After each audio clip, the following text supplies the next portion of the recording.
Bismillah. Bismillah. Bismillahirrahmanirrahim. Assalamualaikum and a very good morning, everyone. Thank you very much for joining us for our discussion via MIASA's Facebook Live on our discussion today on suicide, the ripple effect. I'm Puan Anita and I will be moderating this session today and also providing some insights as needed along this discussion as well. Joining me today, Alhamdulillah, kita ada Ustaz Muhammad Nodirus, our Vice President too of MIASA and also a spiritual healer. Kita ada Kak Ngah. Alhamdulillah, Kak Ngah is the founder of Awas, which is a social media platform, Kak Ngah. Awareness against suicide, and also Brother Abdullah, who will be joining us, who is currently joining us via audio. Welcome everyone and thank you so much for being part of this discussion. Ustaz, apa khabar? Baik, Alhamdulillah. Apa khabar semua? Baik, harap yang mendengar juga dalam keadaan baik insya-Allah. Kak Ngah, macam mana kita hari ini? Okay, Alhamdulillah. Looking forward to this. Alhamdulillah, Alhamdulillah. And also Abdullah, how are you? Okay, Alhamdulillah. Terima kasih sebab menjemput saya. Terima kasih banyak-banyak. So today is a very important discussion to be holding on a Thursday morning, but of course crucial for change and in the reduction of stigma. Tetapi of course every time when we do such sessions is to take away the shame from this conversation, from people that are struggling with mental health disorders, and especially those that are battling suicidal thoughts, ideation, contemplating. We are here to help, inshallah. So please reach out. You're not alone. We may not be able to provide all the answers ataupun solutions to your problems or know the depth of your pain and struggles, but surely we care and we will do our level best to help in every way possible. No, I always say that stigma is truly the poison of it all. It silences people, it creates shame, fear, and people giving up. So this conversation is very much needed, and kita dah lama sebenarnya, Kak Ngah, kita nak buat sebenarnya. Alhamdulillah hari ni sampailah hajat kita, insyaAllah, sama-sama. So today's topic is suicide, the ripple effect. And just to give those that are listening a little bit of insights, hari ni Ustaz, Kak Ngah dengan Abdullah kita buat campur-campur lah bahasa Melayu dan juga bahasa Inggeris insyaAllah. So berdasarkan topik kita hari ini, suicide, a ripple effect, sebenarnya I've heard this quote couple times in my journey with MIASA sebenarnya. And this is something that I hold close to my heart, with the work that I do, with the work that MIASA does. And I first heard it during the story that I followed with Kevin Hines, and I think a lot of us know him. He survived a suicide attempt. He turned a tragedy into inspiration and hope. Alhamdulillah, and his story is proof sebenarnya that no one wants to die, although he attempted, but only to realize a millisecond later that it wasn't what he wanted. And following his thought process as he narrates it in this video provides a lot of depth in terms of understanding and also how a person is actually in desperate need of help. And if we were to just give the person a chance, a time of a day, it could have disrupted his plan and he wouldn't have attempted. So this realization for me watching this video gives me a lot of hope that we as the society can actually play a role in preventing suicide. Alhamdulillah. So because of that, I have, Kak Ngah and also Abdullah today to provide that insight, insyaAllah. So, sebenarnya banyak perkara-perkara yang kita perlu perbincangkan hari ini, tapi of course there's not a lot of time, tapi hopefully we can get to the crux of the issue, and hopefully it will provide a lot of insights and understanding, and it will translate into a change in behavior. I'm really hoping, insyaAllah. So to open this, soalan pertama kepada Ustaz insyaAllah. We have seen, Ustaz, a lot of report ataupun news on suicide as of recent, especially being in the pandemic of COVID-19, suicide risk have increased. Kalau kita tengok pun Ustaz, sepanjang sejarah manusia pun apabila epidemik berlaku, ramai sebenarnya yang contemplate dan juga yang mengakhiri kehidupan via suicide. And as of recent dekat Malaysia pun kita tengok baru-baru ni ada remaja katanya mengikut laporan that wanted to end her life because her dad didn't allow her to play games. And this is what we call as unsafe reporting, headlines yang sensationalizing headlines, which is very harmful, very unsafe. Oversimplifying the issue, disclosing methods, disclosing location, pictures, etc. So this is what, at MIASA and also AWAS, what we're trying to do in terms of educating the media on safe reporting. Why is it harmful for those, the vulnerable people out there, etc., etc. How does it lead to suicide contagion dan sebagainya. Jadi Ustaz, soalan pertama saya kepada Ustaz adalah, what are your thoughts on this issue, Ustaz, and what would you like to say to the people that read such news? Sebab apa yang berlaku selalunya lah Ustaz kan, a lot of people are very quick to judge. Kita ni mudah sebenarnya mudah dan cepat menghukum, terutamanya perkara-perkara yang kita kurang ilmu ataupun mungkin tidak pernah berinteraksi pun dengan mereka yang ada penyakit mental ataupun yang battle suicidal thoughts and ideation. Jadi mungkin Ustaz sedikit kata-kata mungkin hikmah lah daripada Ustaz, insyaAllah. Bismillahirrahmanirrahim. Assalamualaikum warahmatullahi wabarakatuh. Good morning everyone. May Allah subhanahu wa ta'ala shower all of us with his blessings, insyaAllah, and may we attain beneficial knowledge, and may we attain the happiness in this world and the hereafter, no matter whatever struggles that we are going through. Allah is there, Allah is compassionate, Allah is merciful. Resolve will come in his time, not in the time that we wanted, pada waktu yang Allah subhanahu wa ta'ala kan, bukan pada waktu yang kita inginkan. And the time that Allah subhanahu wa ta'ala have decreed will be the best of time.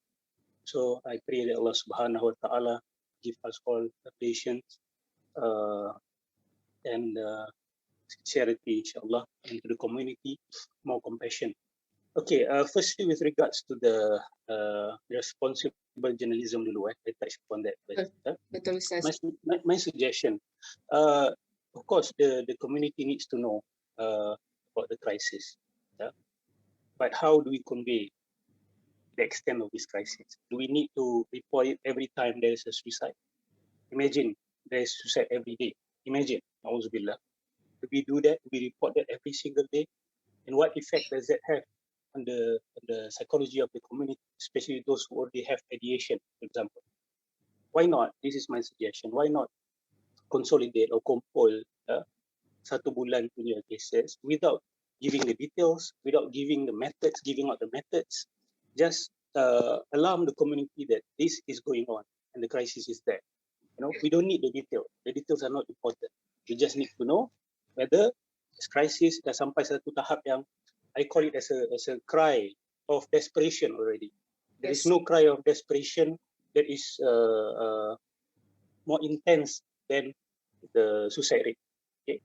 You can see the community may be steeped in alcoholism or crisis of fornication or crisis of abuse, but the crisis of suicide is the most intense desperation call. There's no other desperation call higher than this. So this is a call for the government, okay, to tengok betul-betul masalah rakyat ini. Okay, rakyat dah tak tahu nak ke mana lagi. And then number two, for the community themselves to be compassionate, to realize that this problem is already here, present with us. We have to acknowledge it. We cannot sweep it under the carpet. We cannot give simplistic analysis or simplistic solutions. It does not work like that. Okay, before it grows bigger, we need to buckle up and need to come together and provide a solution for this. I will touch more later.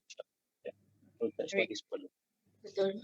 Thank you very much, Ustaz. I think it's very important because a lot of times the media talks about ethical reporting, which of course kita semua tahu, tetapi safe reporting ni is so important and crucial. I mean, I think it's so evident, especially apabila dekat dalam media kan Ustaz ada laporan pasal a celebrity or public figure that ends their life.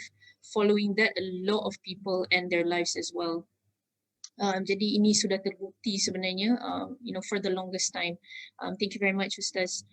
Okay, Alia, sorry, Kak Nga, what would you like to say to the people about this, those that read the news, that listen about stories ataupun such reporting, what would you like to say to them?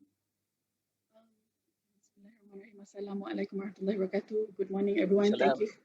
Thank you so much, Puan Anita, MIASA, for inviting. I think what people need to know. Let me begin with telling everyone that suicide is such a personal issue for me. It's very close to my heart. I am a suicide loss survivor, and the most important thing about about what is happening out there, or the pictures, or the news that is circulating, I think before people viralkan, before people forward WhatsApp or news or share, click the share button, they need to know or be reminded, or imagine, sometimes kita ni lack of empathy. Just imagine for once, before you press that click button, imagine if that person, that picture, that news yang tengah, in desperation, like Ustaz cakap, crying for help, it's actually a cry for help, is your mother, is your father, your brother, your friend, your best friend, husband, wife. If we for a second stop, pause, and really think about it, like take it as if itu mak atau ayah kita, itu somebody's father, itu somebody's mother, somebody's whatever, loved ones. Would you do that? Would you do that to yourself? Would you sendiri nak viral or sendiri nak forward those pictures, if that was your father or mother or loved ones? So I think I would start with that. Thank you very much, Alia. I think the important point here is a person that is contemplating, the person that is battling suicidal thoughts, ideation, they are in desperate need of help.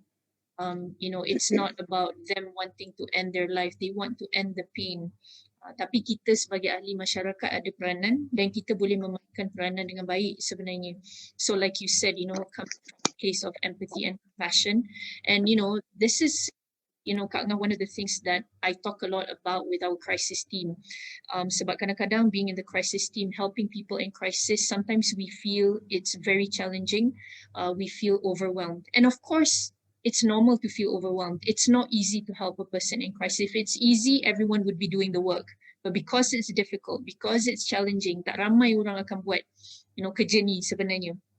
So coming from that place of empathy, coming from that place of compassion, and like you said, I always tell them, bayangkan it's your own family member. Every time when you help a person, if you imagine that, it will change how you think, it will change how you treat the person, it will change on how you respond to the person. Tapi kalau kita anggap the person is a stranger, definitely kita macam buat asal sudah aja sebenarnya, because it has nothing to do with us. It's not us going through it. So it's not just a person, it's not a problem. It's not just a person battling suicidal thoughts and ideation ataupun contemplating, even a person that is going through apa sahaja sebenarnya. So kalau kita rasa we want to help, this is the mindset that we have to have. So thank you very much, Kak Ngah, for that. Abdullah, how do you feel reading such news, for a person like you that is, struggling ataupun going through such, struggles? Apa Abdullah rasa when you read such news, such unsafe reporting sebegini, Abdullah? Ya, Assalamualaikum. Waalaikumsalam. Saya sangat setuju dengan poin Kak Ngah tadi, yang mana bila kita tengok ataupun kita baca benda-benda macam ni, kena ada sense of empathy. Yep. Bila kita kadang-kadang ialah apabila dengan social media ni, kita laju nak komen, nak forward, nak viralkan semua. Tapi kalau saya pegang macam ni lah, benda kita tak tahu, baik senyap je. Kita tak tahu macam mana keadaan dia, kita tak tahu kenapa dia buat benda tu. Kadang-kadang ialah netizen cepat nak komen, tiba-tiba tulis dia ni masuk syurga ke tak? Dia ni confirm neraka ke tak? Kita lebih tahu kan? Kita lebih tahu pula. Macam lebih tahu pula. Lepas tu, kalau tak tahu, baik senyap je. Memang kadang-kadang kita ada keinginan untuk share kat WhatsApp status supaya orang tengok betul post-post ni macam hangat apa. Tapi dia lah kena pandai-pandai jagalah. Kena ada empathy lah. Bayangkan kalau yang suicide tu adik-beradik kita ke apa. Macam Kak Ngah cakap tadi. Okay. Thank you very much, Abdullah. Okay, now going into the conversation of suicide, the ripple effect. As we know, there's a lot of stigma when it comes to talking about this issue. Taboo, a lot of taboo, not only in the Malay culture, Chinese, Indian pun sama. Jadi when a Muslim especially dies via suicide, the person and the family will be shunned upon, condemned, shamed, judged, including families. And shockingly, even debates about, where this person should be buried happens, unfortunately. So to be considered a suicide, the death must be a central component and intention of the act. Ustaz, can you please shed some light, Ustaz, on this issue and the Islamic laws, rulings on suicide? Sebab walaupun lama dah kita berbincang tentang perkara ni, Ustaz, dia masih tetap menjadi FAQ, dan apabila kita melihat netizens memberikan komen, kita masih tahu mereka tidak memahami, Ustaz. Jadi mungkin Ustaz boleh kongsikan sedikit, memberikan pencerahan kepada yang mendengar, insyaAllah. Thank you, Puan Anita. Okay, please hear me out till the end, because this question is very detrimental if we got it wrongly. If you take it by just parts of what I said and blur out the other parts, it will be very, very detrimental, very, very dangerous. I would like to begin with this. Saya nak mulakan. Saya nak katakan bahawa yes, we have to acknowledge that suicide, the hukum of suicide in Islam is haram. Okay, it is considered one of the gravest sin, antara dosa besar dalam agama kita. This is the fact that kita tak boleh nak deny. And it is true, if you go through the Quran, if you go through the Sunnah of Nabi Muhammad sallallahu alaihi wasallam, we find serious warnings against suicide. Bahkan Rasulullah sallallahu alaihi wasallam banyak kali mengulang benda ni. I took time to think and sit for this. I say, what is the effect of such warnings to Muslims? I do not want to speak about other religions for now, but to Muslims dulu. Is there any deterrent effect? Okay, warning seperti ini ada tak kesan positif untuk menghalang ramai orang yang ada ideation ni untuk tidak melakukannya? Atau ia sebenarnya lebih menolak orang untuk buat? Does it encourage people to do it? Atau it has a deterrent effect? No, we have to seriously think about this. Even though it does not sound pleasant, it can sound very harsh, it can sound very macam tak empatik kalau kita baca sekali lalu. Kalau kita baca sekali lalu nampak macam tak empatik. Like what Rasulullah SAW said, siapa yang membunuh diri dia dengan pisau, dengan besi, ke akhirat nanti dia akan terus diazab dengan besi tersebut. Siapa yang membunuh diri dia melompat dari tempat tinggi, maka dia akan diazab berterusan. So you not only take that portion of my answer, please. This is very, very important, brothers and sisters. You see, there are a number of studies done, okay, about the suicide rate among Muslims globally, and there are also some research which focuses on specific countries like Malaysia, Singapore, and the conclusion are all the same. The suicide rate among the Muslims are the lowest globally. Okay, I do not negate the possibility that there can be some form of underreporting. Okay, but some Muslim countries we can understand, maybe ada some underreporting, but there are studies done on non-Muslim countries with significant Muslim population, and the results are the same. The lowest are among the Muslims. So I would want to believe that this ayat Quran, this ahadith of Rasulullah sallallahu alaihi wasallam, which sounds very harsh actually, okay, which serves as a warning, actually has a very compassionate effect on people. Dia ada kesan yang compassionate kepada manusia sebenarnya. Many people who have a strong belief system, yang ada kepercayaan agama yang kuat, yang tak nak terfikir pun pasal suicide sebab takut. Sebab takut. And we've heard this from people yang came to us, with some form of psychological illness. Say, Ustaz, saya tak nak terfikir pun pasal benda tu. Dia bukan dah fikir, dia dah nip it from the bud. Why? Because he remembered these verses and he remembered these ahadith of Rasulullah SAW. Even though their state is in a very, very bad state, tapi they would not consider it at all. See, I see that as a Masya Allah, Alhamdulillah. Okay, walaupun dia dah dalam keadaan macam ni, dia tak terfikir pun, dia tak nak fikir pun tentang suicide. But people who have already went to the stage of ideation, then a different treatment, cara yang berbeza kita kena deal dengan mereka secara agama. Okay, that's why I say there is no one size fits all. You don't meet everyone who have suicidal ideation or has a tendency to suicide with these verses and with these hadiths. You don't do that. You need to look at the case, mengikut konteks dia, case by case basis. Yeah. You see, some may ask, what is the logic behind this warning? I see it as a simple logic. Yeah. Why is it effective? Yeah? Because many people who choose suicide, yeah, if I can put it crudely, yeah, please pardon me if I misrepresent this. Please correct me. Yeah. Saya harap minta betulkan saya.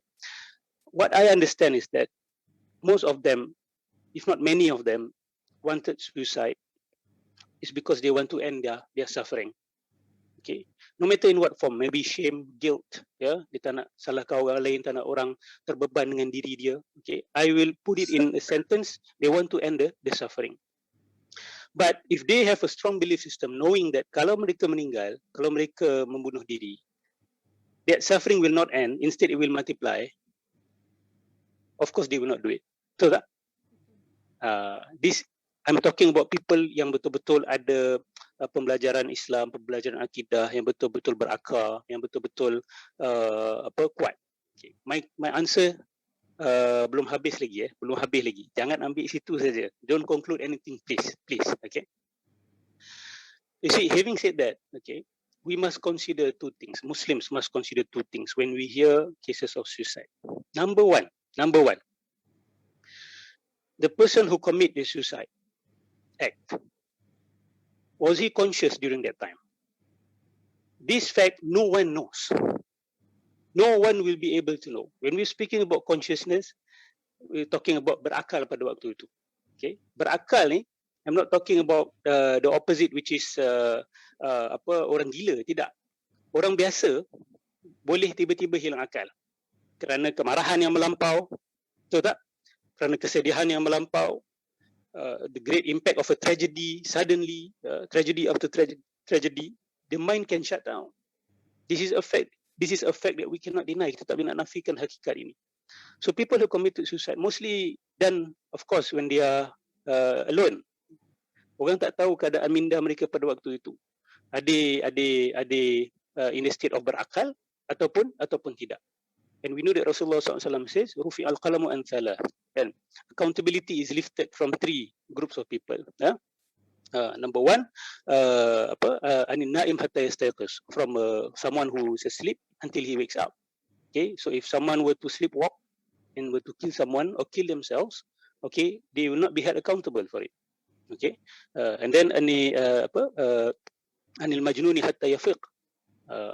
Accountability is lifted from someone who is tak berakal, sehinggalah dia masuk kepada tahap berakal.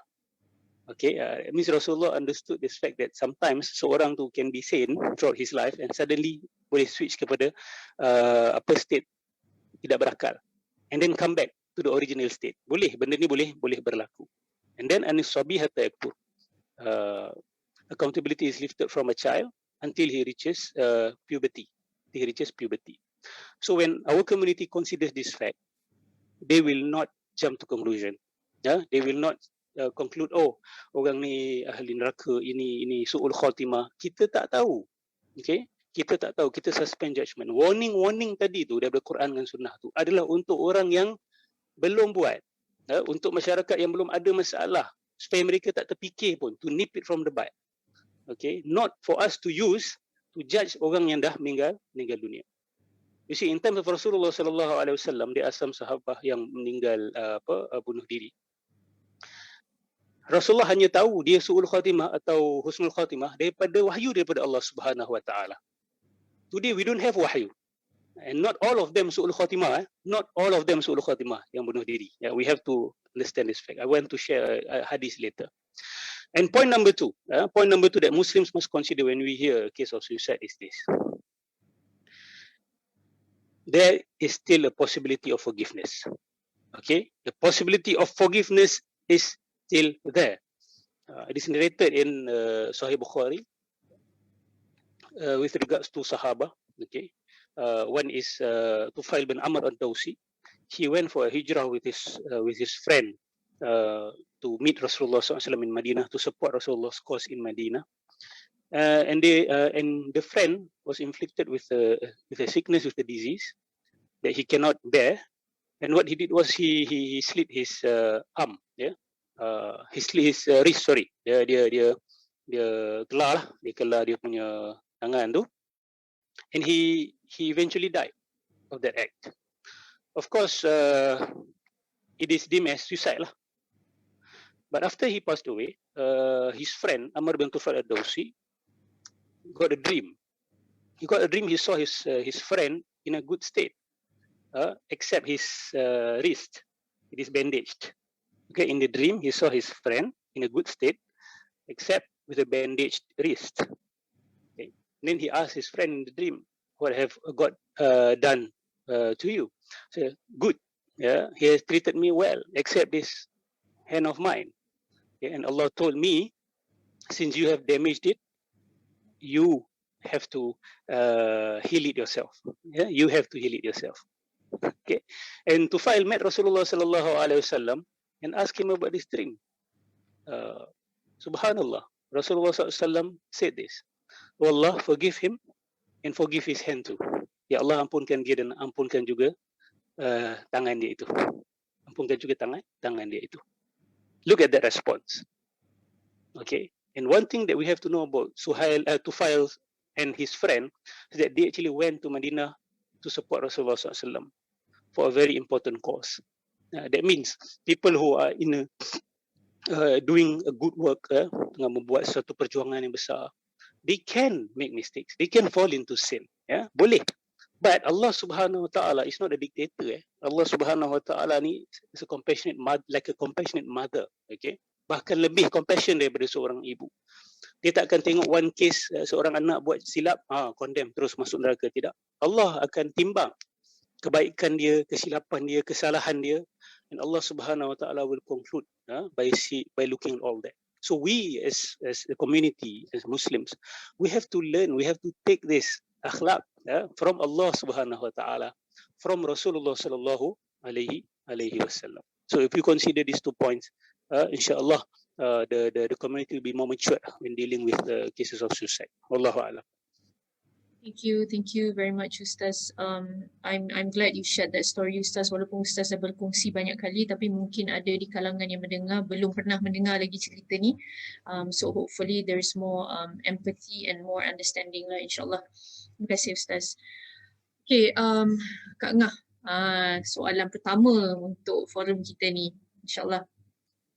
Kak Ngah, you mentioned, in the beginning tadi that you are a suicide loss survivor, and I remember a couple years ago hearing from someone that had a similar experience as you sebenarnya, di mana this speaker was representing NAMI pada waktu tu, the National Alliance of Mental Illness. Seperti kita tahu, NAMI ni is a huge movement, lebih kurang 200,000 members in United States of America.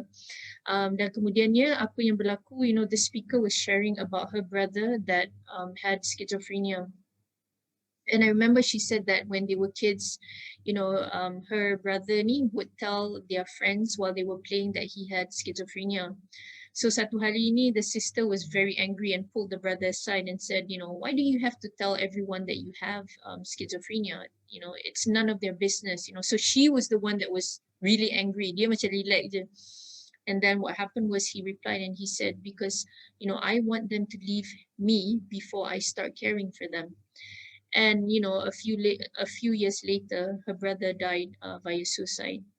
And she said, you know, a speaker mentioned yesterday that stigma, you know, is the true poison of it all. And indeed it is, because I spoke about stigma, you know, and I always say it's the true poison sebenarnya.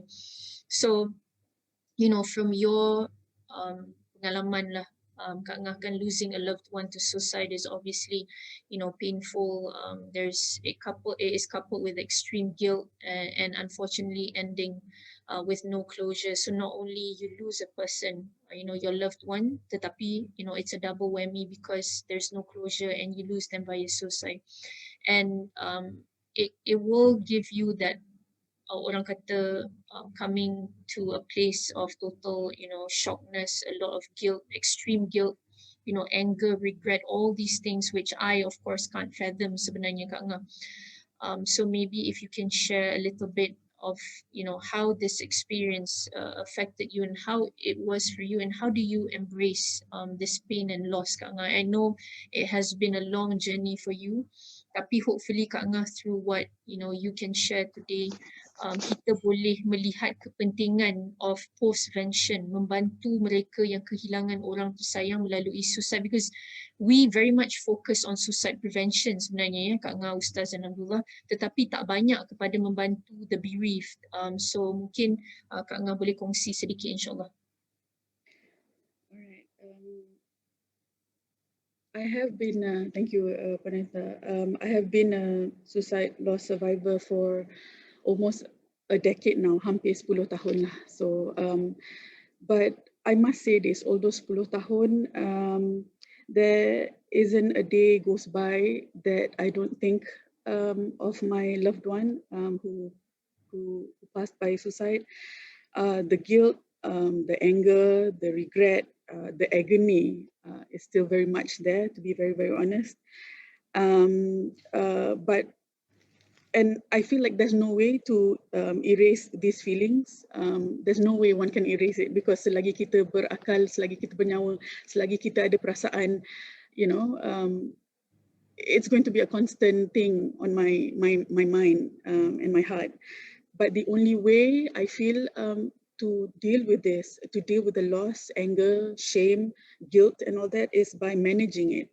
That's what we do. You know, people who are struggling with mental health, sometimes they know they cannot cure their illness, but you know, one way to survive, or one way to deal with it is by managing all these emotions and feelings.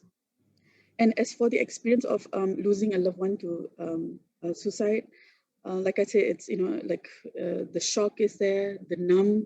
You know, when I received the news, it was more like shock and numb and confused, and the sense of powerlessness, you know, like, what do I do? You know, there's so much feelings, you know, going on, like in the head, in the mind.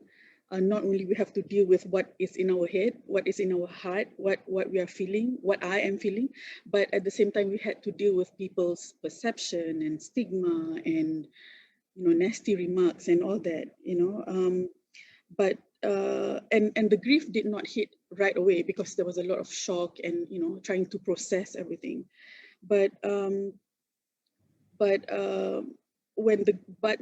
you know, after like a couple of days, perhaps, you know, when the grief really hits, you know, I must say that it was the loneliest and darkest place that I've ever been in.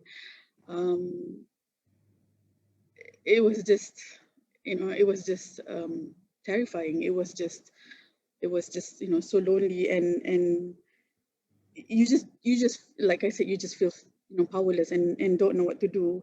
And my whole life experience has changed because of this. Usually the suicide loss survivors will say their life is divided into two. It's pre-suicide, you know, pre-experiencing the loss, or post-experiencing loss, you know. So that's exactly how my life is now. And it's worse because I'm a psychology graduate. So I felt guilty. I felt really guilty. You know, I feel like I should have been the gatekeeper, you know, kononnya somebody who knows a lot about psychology, about, you know, I beat myself to it because I feel like, you know, I should have noticed the signs. You should have seen the signs, kan? Exactly, yeah. And to be honest, in retrospect, I saw the signs. It's just that I didn't know, you know, like we tend to dismiss all these things, you know, We even think it would never be us, it would never be our family, kan? exactly, our family, our friends, our loved one, Betul, never. betul. Yeah. Kita selalu bila kita dapat berita apa-apa yang tragic, kita selalu rasa, oh, it's some, you know, it's going to happen not to us, Someone but else, to yeah. someone else in, you know, a different neighborhood or far Betul. away, you know, things like that. So at the same time, I was dealing with a lot of self-hatred. So, you know, and, you know, because of the guilt, the shame, the, you know, and when I developed depression, clinical depression and anxiety as a result of this. And, you know, like there was a lot of anger issues as well at the same time.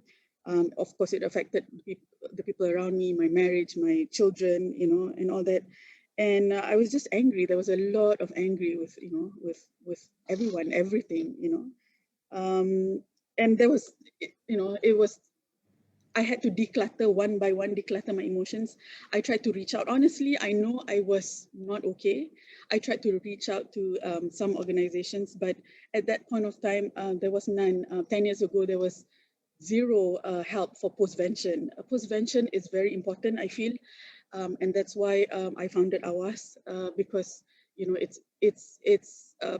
postvention is specifically for people who have lost loved ones to suicide, and they are at higher risk of being suicidal themselves. You know, many research have shown that people who have lost loved ones to suicide are, you know, at risk themselves of being suicidal.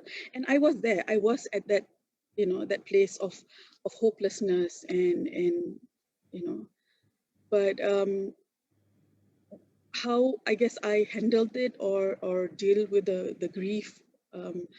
I wanted to heal so much, you know. I was desperate. I couldn't find people who were in the same boat as I am, you know. So I decided to create this social media platform on awareness, on suicide awareness, and at the same time, in the hope to find people who are who've gone through the same thing. And Alhamdulillah, we have a support group now. It's called Hugs, or Healing Untold Grief. It's a small group of, very small, but it's a community of comfort and support. So, you know, and I guess we have to learn to manage the pain. You like it or not, you know, it's not something you can just erase or delete. So, you know, it's something you have to manage and learn. There's a lot of learning and educating and challenging the mindset, you know. You have to change all the beliefs, the old beliefs that you have, like, you know, shame for speaking out. You know, for a long time, I didn't want to speak up. For a long time, I was scared because I was scared of being judged. I was scared of, you know, it's something that people don't talk about, especially Muslims, you know. You know, I don't want to have to deal with people thinking that, you know, this loved one of mine is ahli neraka and all that. It was hurtful and painful, you know. And but the more I learn, alhamdulillah, and I feel education is the key to liberate someone from the stigma. So learning and relearning helps and have helped. And this, you know, the support group support each other. And the reason why I show up today is I feel like the most important thing is not about my grief. I'm not here to tell everyone, you know, about my suffering or grief. That's number two. Number one is please take this message, you know, seriously, that you think that suicide cannot happen. You might think that it will never happen. It will only happen in cerita, movie, Hollywood and things like that. But if you let your loved ones or yourself or your friends, your colleagues, you know they are struggling with mental health, and if they don't go, if it goes untreated and not being supported, that's where the danger comes in. that's where you risk them to suicide, I feel. So. Thank you very much Kak Ngah for sharing that. I think it's extraordinary sebenarnya Kak Ngah sebab 10 tahun perjalanan Kak Ngah ni, you turn your experience into something very valuable, which is helping other people. And of course, like you say, there's so much stigma, attached to it, a lot of shame, a lot of guilt. So thank you so much Kak Ngah for sharing this. And peer support kita semua tahu Kak Ngah is evidence based. So sudah tentu when you create, hugs. Hugs.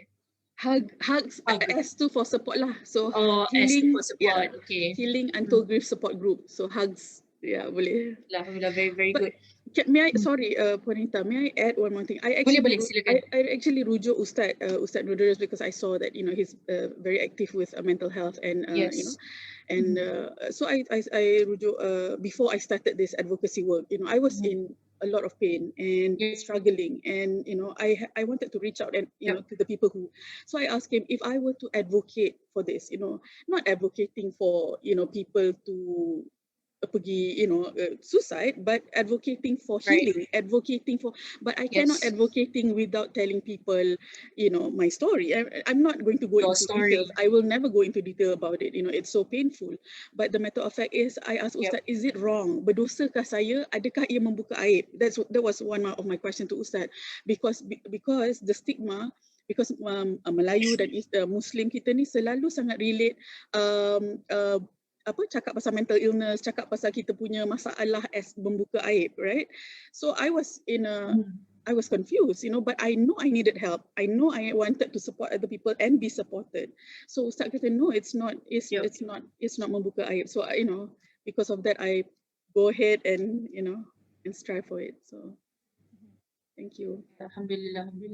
Kak Ngah, this brings me to this person that I met. He lost his stepson to suicide, and he told me, he came up to me because dia dengar I was talking about it in this one program, and after the program ended, he came up, he spoke to me, and he said he also belongs to NAMI, one of the caregivers in NAMI who does a lot of advocacy work, and he said, my last contact, he said, with my stepson, he reached out to me. The stepson actually reached out to him. Tapi he felt very angry, dia cakap, at that point of time because he didn't understand it. A person that looks fine, that was doing well in school, semua okay sebenarnya secara fasadnya. Tetapi bapa tiri tu tidak memahami sebenarnya the struggle of anak dia, stepson ini. So what happened was, he said, my last contact with my stepson, he said, was I punched him and he fell to the floor. And there is not a day that I go through this life not regretting what I did, because he took his life after that. Jadi because of that, he said, I have now dedicated my life volunteering in NAMI to provide this awareness, exactly like what you're doing, Kak Ngah. So let me tell you, this is great work. Not everyone is doing it. We need more people like you. We need more people to provide postvention sebenarnya. Not only, like I had this discussion with you, not only to the bereaved, tetapi juga kepada mereka kan Ustaz, yang di mana banyak kita dengar, banyak disensasikan, ibu bunuh anak lah, ibu baling anak dan sebagainya, di mana mereka hilang sebenarnya kewarasan at that point of time. Losing touch with reality because of their condition that is not being treated and supported pada waktu itu, dan kita memberikan hukuman, judgement dan sebagainya. Dan kita pernah mendengar daripada kumpulan ini di mana they don't know, during that point of time what happened. There is no parent, there is no mother that wants to hurt their child, but who is helping, who is providing that postvention to them currently? Tak ada sebenarnya di Malaysia. Jadi sebab tu kita kena wawarkan dan kita kena cuba membantu, especially when they are in held up in forensic wards kan, ataupun held up in katalah mereka yang cuba attempt di Malaysia masih dianggap sebagai criminal and they are being put in prisons dan sebagainya, dan apakah interventions yang diberikan. Jadi this is why this discussion is important, so that we can perluaskan perbincangan ini to spur actions at all levels. So this is what we're hoping, insyaAllah. So thank you very much Kak Ngah. Okay, Abdullah, Nak ke Abdullah pula insyaAllah. Okay, Abdullah, a lot of times, what I personally would like to see, especially being portrayed, in movies and dramas, kita tengok biasanya a lot of inaccurate portrayals of people battling this, of people that go through, mental health struggles dan sebagainya. Jadi kita nak memahami Abdullah di sini, apakah, the thought process, kerana biasanya orang yang dah decide untuk mengakhiri kehidupan ni, the thought process is closed because mereka sudah tidak lagi nampak jalan keluar, tidak ada solutions given to the challenges and problems that they're going through. We as the society ataupun community shut them, tidak membantu jadi Abdullah, if you can share with us or if you can describe sebenarnya supaya kita boleh lebih memahami dan kita boleh membantu mereka yang bertarung Abdullah dengan suicidal thoughts, ideation or contemplating ni. Bagaimana Abdullah? Can you share with us how does one finally feel like giving up sebenarnya? Maybe your own experience dealing with such situations mungkin. Okay. Mula-mula saya nak disclose dulu. Saya jarang tengok movie-movie pasal suicide. Jadi saya pun tak boleh nak compare. Betul. Tapi betul. saya boleh bagi dari segi pengalaman saya lah. Apabila proses kita fikir pasal suicide Macam mula-mula saya nak cerita dulu pasal background saya. Boleh silakan. Saya maknanya saya ni student biasa. Saya sekolah menengah di boarding school. SPM dapat straight and then offered a scholarship. I got 1,500 for every 3 months. I got free condominium to stay and tuition belaka free. And it's sponsored by government. So in other people punya point of view, sebenarnya soalan macam perfect dah. Why do you have to do that? And why are you throwing that away? So because at that moment, like us who have mental illness, like for me, in my experience, I didn't attend class because I was battling with an addiction. So day by day, slowly, I was losing my scholarship. I didn't met the requirement for having full scholarship. So banyaklah proses dalam minda. Contohnya saya fikir pasal berapa parents saya kena bayar balik bila saya tak dapat dah ditarik scholarship. Saya fikir macam mana saya nak kerja dengan keadaan macam ni. Saya fikir juga kos seharian berapa parents saya tanggung. Saya memang kalau dalam bilik seorang-seorang tu kadang-kadang habis 2-3 jam calculation, fikir kehidupan saya ni macam seolah setiap hari parents saya invest RM30, RM20 untuk saya. Jadi kalaulah saya tak ada, boleh parents saya derma kepada Gaza ke, pada Syria ke. So I'm better off not living. Tapi waktu in the process of ideation tu, kita ada sense lagi. Maknanya kita fikir Islam mengharamkan bunuh diri. Benda-benda macam tu. So that's why kita tak buat benda tu. So that's an advantage lah. I think that saved me a lot from certain scenarios. But having those ideation for a long time, when we are triggered by certain scenarios, dia selalu macam jadi autopilot dah. Betul. Autopilot sampai sekarang macam kalau contoh orang tanya saya during my suicide attempt, like how can you recall that? The only thing that I remember is that I received a text from a friend. They were just encouraging me that do your best in battling suicide.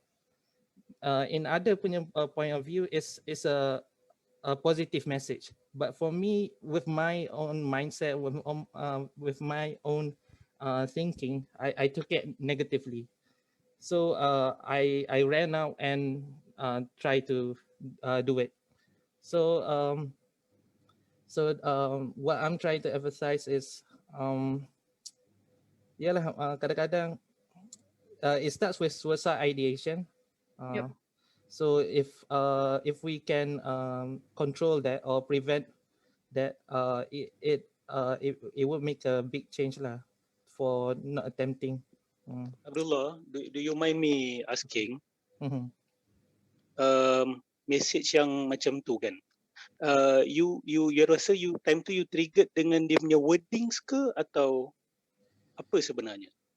Can you Actually, because at that point I did something, like, for me it's terrible. Like, I didn't attempt exam at that time. Everyone went to exam, and I messaged my friend, and I told them that I didn't attempt exam.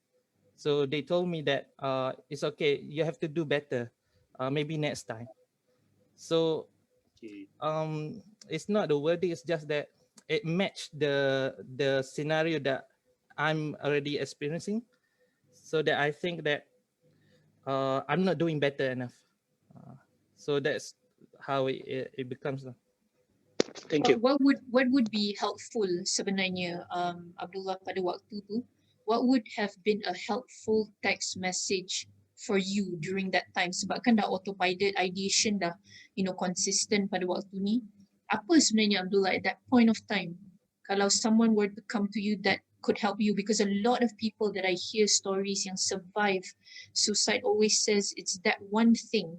So for you, what is that one thing that somebody could have said in order for you to feel better dalam pada waktu tu lah, Abdullah? To answer that question, saya sendiri pun tak pasti sebenarnya, sebab because at that point dia dah pelbagai faktor. So maybe apa-apa kita buat pun, so that's why for those who lost their loved ones from this, jangan be guilty, because it comes from like a multitude of factors. Like, I had that suicide ideation for already 9 months, so dia dah macam masak dah. So yalah, to actually solve at that problem, tahulah macam mana. What's the right word, saya pun tak tahu. Because from what I've read, from what I've listened to stories, ramai yang memberitahu bahawa they only needed a listening ear. So lebih kepada mendengar dan tidak berkata banyak, ya Abdullah? Yang tu pun saya setuju juga. Banyak mendengar kot. Yang tu bila kita luahkan, dia boleh tenangkan diri ya. Betul.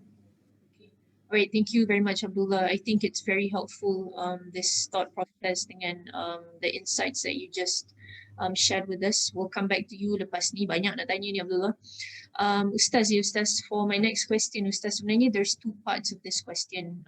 Dan saya pun, I think I've also experienced this before, where adakah Ustaz dibolehkan dalam Islam untuk seseorang hamba meminta Allah SWT mengambil kesakitan ataupun penyakitnya? So that's the first part of the question. Dan keduanya, is it okay for a believer to wish or pray for God to take their life disebabkan oleh tidak tertanggungnya yang kita rasa? Dan saya tahu, Ustaz, memang Allah janjikan dia tidak akan memberikan kita lebih daripada apa yang kita boleh tanggung. Tetapi Ustaz, from my own experience, memang pada waktu dan ketika dan saat tu, Ustaz, memang kita rasa begitu sebenarnya, Ustaz. Jadi mungkin Ustaz boleh bagikan juga sedikit saranan lah kepada yang feeling this way at this point of time, insyaAllah. Okay, before I answer that question, I would like to comment a little bit on the issue of the state of consciousness or the state of sanity of the person attempting suicide. I do not want the listeners to got me wrongly, or to get that statement wrongly, and then taking it lightly. Yes. So I'm gonna do it, and if I do it, that means I'm doing it unconsciously. Yep. You see, so saya tak nak kita pergi ke arah situ pula. There is such a thing as irresponsible suicide. Kita kena iktiraf benda ni. Kalau tak, dia takkan jadi dosa. Betul. Tak? There is such a thing as suicide being committed unjustly. Not because the person is lost his mind ke, unconscious ke tak. Memang dia sedar, dia tahu, he knows the difference between right and wrong, but proceed on to do it. We call this irresponsible. We call this a crime. We cannot. There's no better word to say. That is why the compensation in akhirah is heavy. So when we speak about consciousness and sanity, only the person knows. Kalau awak tahu, awak sedar bahawa awak sedar diri. So never use this excuse. Okay? If you are aware that you are aware, if you are aware that you are in a state of sanity, if you are aware that you are in a state of consciousness, never use that hadith that I have shared just now to justify what you are about to do. Okay, that's a big risk. Itu adalah risiko yang sangat-sangat besar yang dimiliki.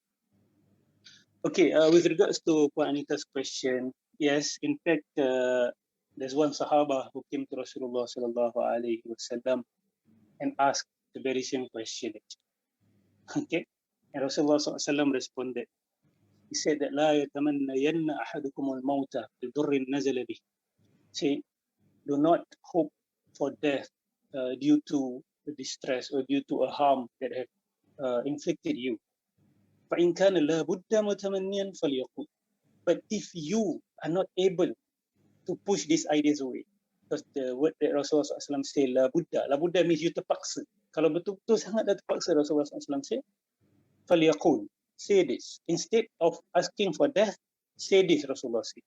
What do you say? Allahumma ahyini ma kanatil hayatu khayran li. Tawaffani iza kanatil wafatu khayran li. Oh Allah, bless me with life. Yeah? Make me to continue to live if life is better for me. Okay? And take me away, take my life if death is better for me. What a beautiful dua this is. That means Rasulullah acknowledged that we sometimes reach a point of desperation. Okay, but do not ask for that, because if we ask for that, that means we claim to know that that is the best decision that we can make for ourselves. The fact is that we do not know. Let's pass it to the most wise. You choose for me, Allah. You choose the time for me. If death is good for me now, please give me that. But if life is good for me, it's better for me, make me continue to live, Ya Allah.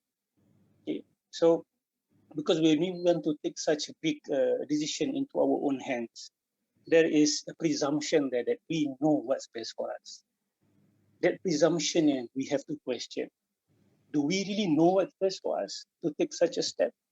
Okay, or he knows best. He knows best. Allahu A'lam. Thank you very much, Ustaz. Ni sama juga dengan apabila kita mengatakan Allah ambil balik penyakit ni kan, Ustaz. Yes, Sebab pada waktu dan ketika itu kita tidak memahami hikmah dia sebenarnya, Ustaz. Kita tak nampak lagi pada waktu tu. That is the thing, because saya sendiri pun pada waktu tu, sebab kita tak nampak, because when we don't see it from the other side, that is why we feel kita tak tertanggung sebenarnya, Ustaz. Dan mungkin juga kerana ramai yang tak ada sistem sokongan yang kuat, mungkin tak mendapatkan rawatan dan sebagainya. So there is hope, dan kita semua tahu Allah dah janji untuk segala penyakit ada ubatnya kecuali mati, dan Allah tidak membebani kita lebih daripada apa yang kita boleh tanggung, insyaAllah. Jadi kita terus, Ustaz seperti Ustaz selalu katakan, terus teguh prasangka baik dengan Allah, insyaAllah.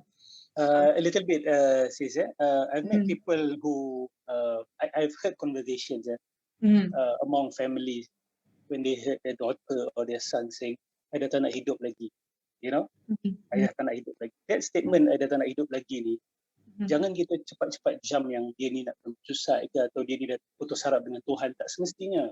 Betul. Maybe the question is exactly what the sahabat is asking. I dah tak boleh tahan dengan kehidupan, kan? So the parents ke, the families ke, should come and say, if you really dah tak boleh tolak that ideation yang dalam minda, you dah tak nak hidup lagi, make this dua. Make this dua. Jangan terus kita tuduh dia tak ada iman, jangan kita terus tuduh dia nak melanggar perintah Allah Subhanahu Wa Taala, because that will make things worse. Dia akan simpan dan dia tak akan express lagi. Kita ingat masalah dah selesai, rupanya tidak, dia simpan dan hanya tunggu like a ticking bomb sahaja. Betul. Alright, thank you very much, Ustaz. Okay, Kak Ngah, being in this pandemic hit, kan, there's great concern, fear of getting infected, infecting others, and many around the world have, rushed into creating vaccines in hope to contain this virus, especially, horrifying deaths and then overloading of, ICU beds in hospitals. And yet, when we find groups of people who battle ataupun contemplate, kan, suicide, macam Abdullah katakan tadi, suicidal ideation yang konsisten selama 9 bulan dan sebagainya. The thought process seperti yang kita tahu is closed during the time, and others not realizing this, tetapi pada masa yang sama Kak Ngah cakap tadi, being a psychology student yourself, you actually saw the signs, tapi we always think to ourselves that it can never be our family.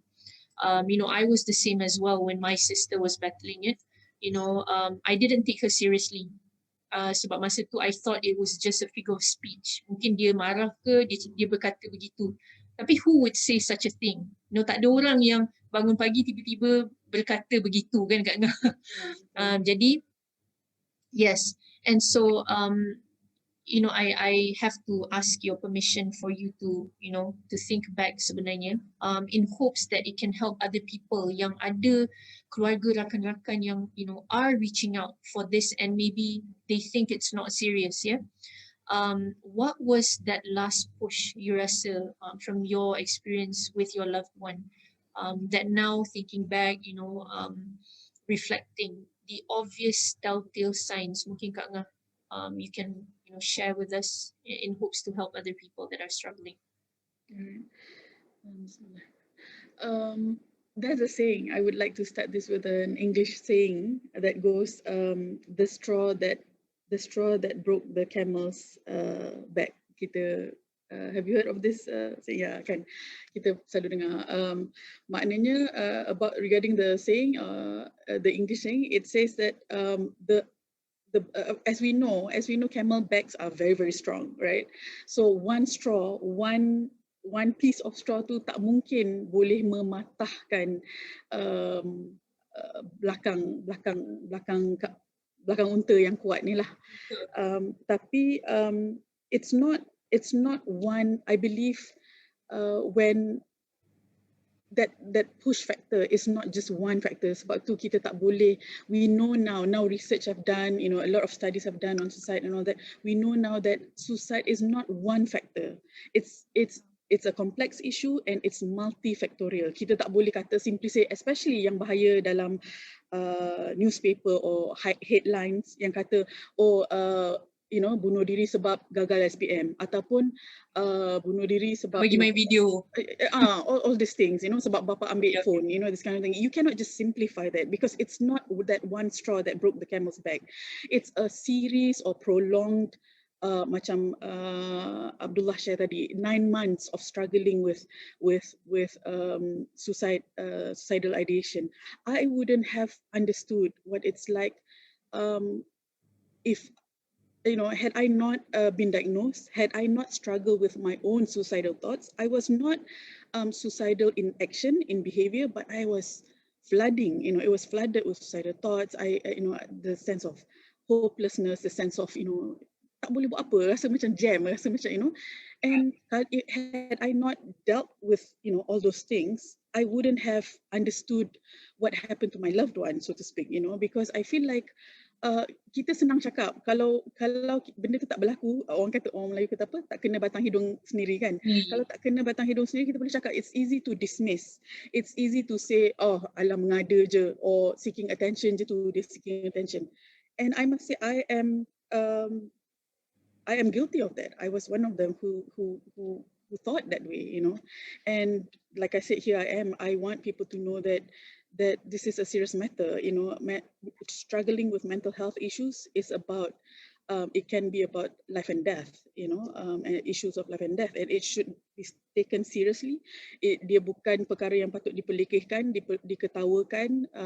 Dia benar, dia sangat benar. Mental illness is so real, and I feel balik pada soalan Puan Anita tadi berkenaan dengan apa yang membuatkan, there are many, if we Google, there are many risk factors for suicide, tapi specifically I think through my own experience and the experiences of the suicide loss survivors in the support group, is obvious.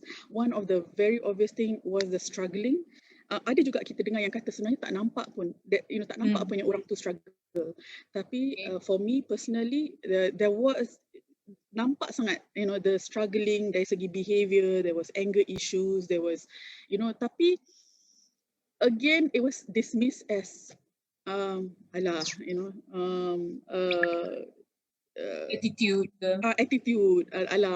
moody, things like that. But at the end of the day, sometimes sebab tu even kalau dalam kesihatan pun, doctors are not supposed to treat their own family members or loved ones, kan, sebab dia ada etika dia. Sebab sometimes we tend to overlook yang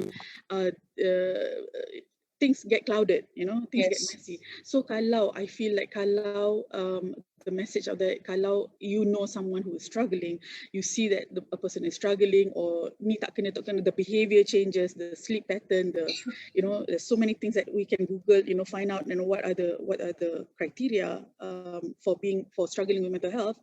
Then it's better for us to, kalau kita mampu, kita duduklah bercakap dengan this person, talk to them, be concerned. But kalau kita tak ada kemampuan tu, supportlah dia untuk seek help. Kalau if going to a doctor is too much for someone, or the family member, katalah tak pernah terdedah, not exposed to isu kesihatan mental, and one feel overwhelmed, one feel intimidated, it's okay. There are NGOs, there are many NGOs now. MIASA is one of them that I really applaud, and pergi attend circle time, be surrounded and listen to other people, their struggles. Because if we only listen, or if we only worry about our image or our self or our, then we tend to overlook all other things, the things that people are struggling. And it's also important kalau to know that, biologically, kalau seseorang itu struggling dengan mental health-nya, kita dah nampak dia macam ni, tak okay, tu tak okay. And then also the telltale is also the, psychiatric disorder in the family. If there is history of psychiatric disorder in the family, I feel like people must take this seriously. Dia kalau if physical illness is not, if getting treatment for our physical illness, right, going to a doctor is not something to be ashamed of. So is mental illness, also is struggling with mental health, there's no shame in it to go seek for help. And of course I had to learn it the hard way, and I really wish that people don't have to go through this and learn from me. We have to acknowledge, we have to stop dismissing people who are struggling, and acknowledge that, we don't know what kind of burden they're carrying. We cannot judge, we cannot assume that Allah ni mengada-ngada ke apa, because really we don't know the weight of the straw. Selama-lama ini, the straw that they have been carrying tu, straw mana yang akan patahkan that the behind, the backbone. So it's and threshold orang pun berbeza kan Kak Ngah. Mungkin you and I go through the same thing, tetapi disebabkan oleh the threshold, disebabkan oleh pelbagai faktor, menyebabkan outcome pun berbeza-beza sebenarnya. So I think it's very important as well in this journey not to be benchmarking ourselves against anyone, or our loved ones against anyone, sebab we may think it can't be our loved ones, but what if it is, Dan apatah lagi kita sendiri, tak ada orang yang nak battle suicidal thoughts and ideation. Betul? So Betul. bayangkan kalau kita sendiri yang melaluinya, betapa terkejutnya kita sendiri, you know, like how, and that's a grief in itself. You know, it was, you know, for me dulu pun sama juga, you know, I never thought, you know, I would be the person macam Abdullah cerita tadi, kalau tengok package tu cantik dah. Ya. Tetapi itulah dia kan, kun fayakun ya, dan alhamdulillah, you know, there's a lot of lessons, a lot of learnings, and actually transforming this, you know, experience into something that is beneficial for others. Alhamdulillah. May Allah accept it. Thank you very much, Kak Nga.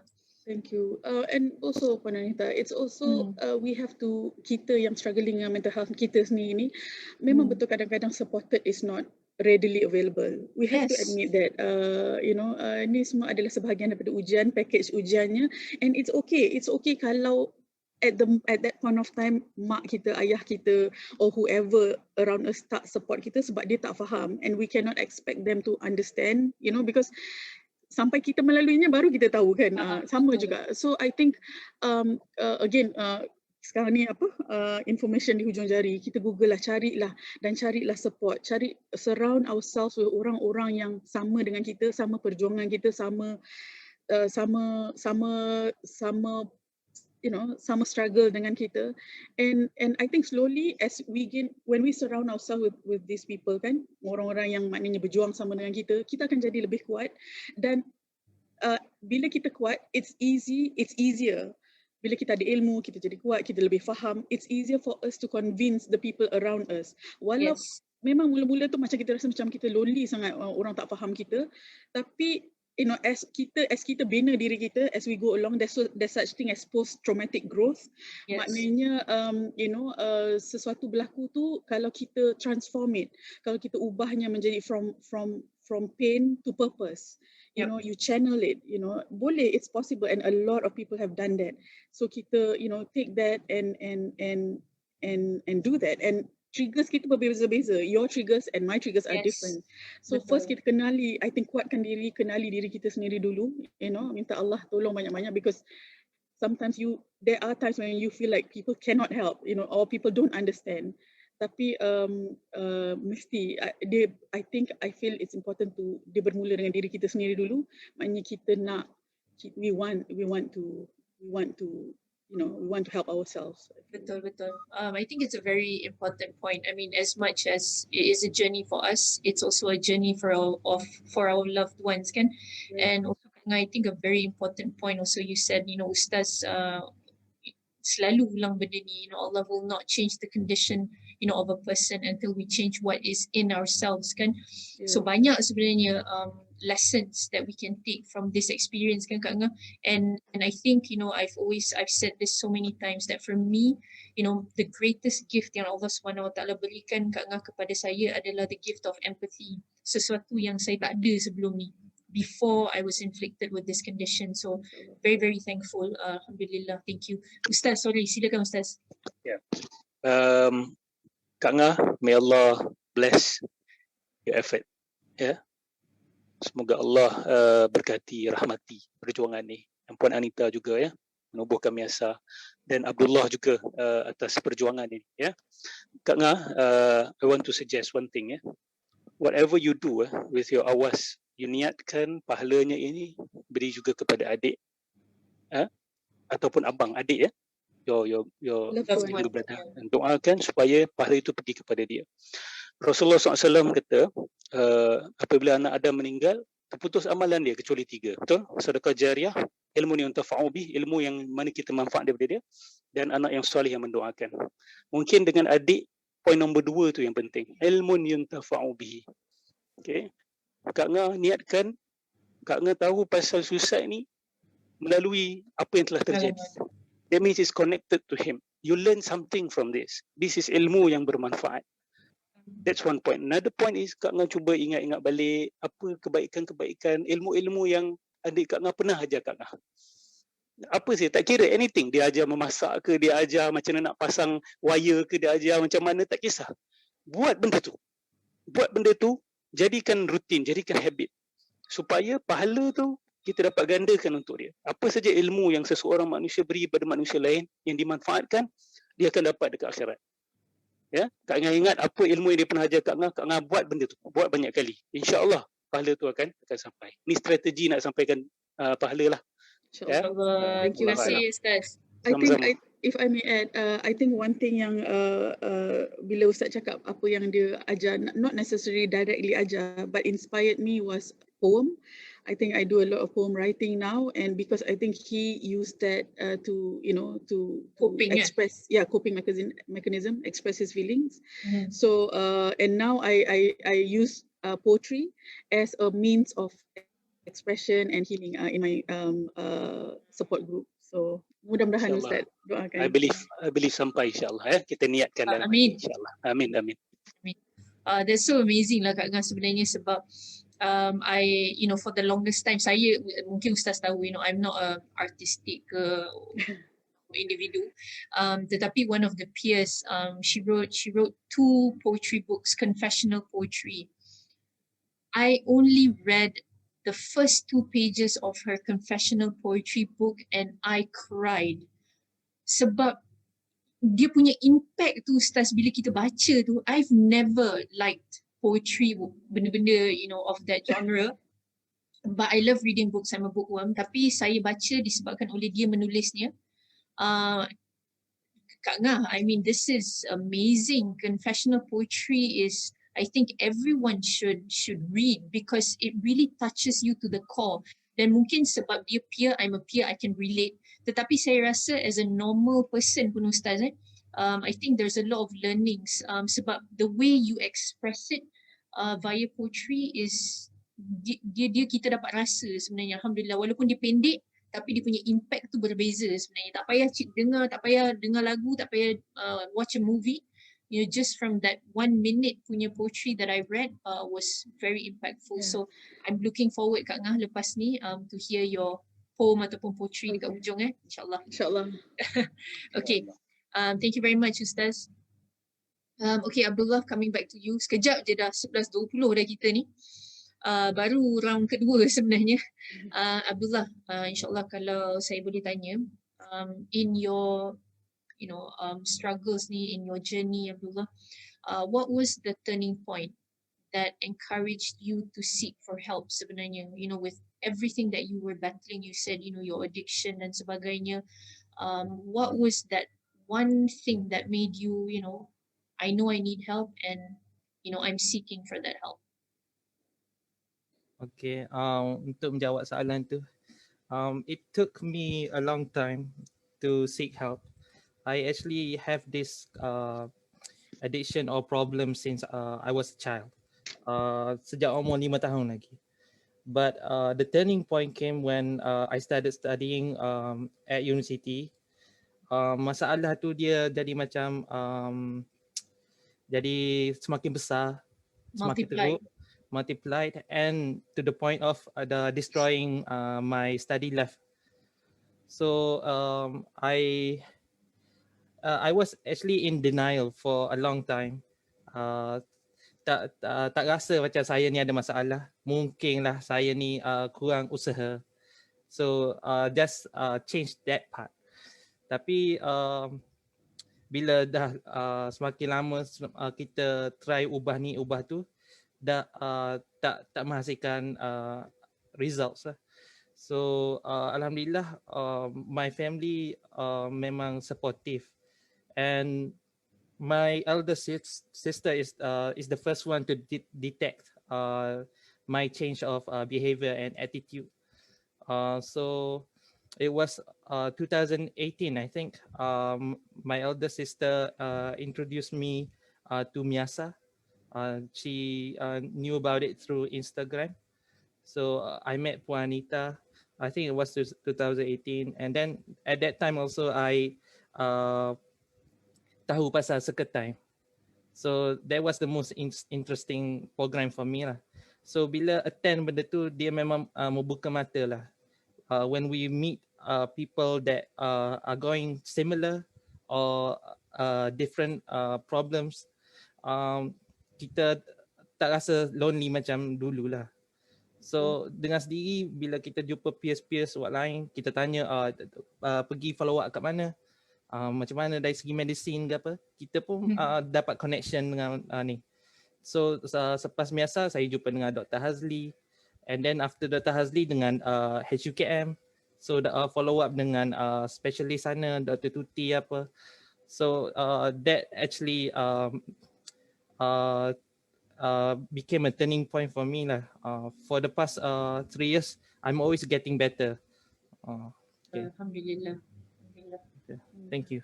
Thank you very much. Ustaz dah senyum, Ustaz nak komen? I'm happy to hear that. Yes. InsyaAllah. Kan? It's very inspiring kan Ustaz. Always bila akak selalu kalau dengar the recovery stories of peers, memang is so inspirational and extraordinary because I know how challenging it is. So thank you very much Abdullah. I'm so happy that you are going through this recovery process. Tapi sebenarnya Abdullah, every single time in circle time when you share, there's always so much learnings from your story. I think it's also because of the background. I know you haven't shared your family punya background, but I think that it's so inspiring, the support that your family has provided, all in all sebenarnya. I think that it is healing the whole family together tau Ustaz. Ini yang cantiknya pasal proses penyembuhan Abdullah ni, and it also proves that the closest people to you must help, and if they help, it's evident that the recovery process is very effective. Alhamdulillah. Kak Ngah ada nak komen Kak Ngah? Tak ada, seronok dengan Abdullah recovery ni. Yeah. Alhamdulillah. It's a process indeed kan. Cuma hari ni kalau kita rasa kita okay, maknanya kalau besok kita ada rasa down sikit tu, It's okay. Ya, it's okay. Yakinlah yang akan dia bersilih ganti kan insyaAllah. Betul. Itulah ujiannya di dunia ni, insyaAllah. Okay, terima kasih Kak Ngah Ustaz.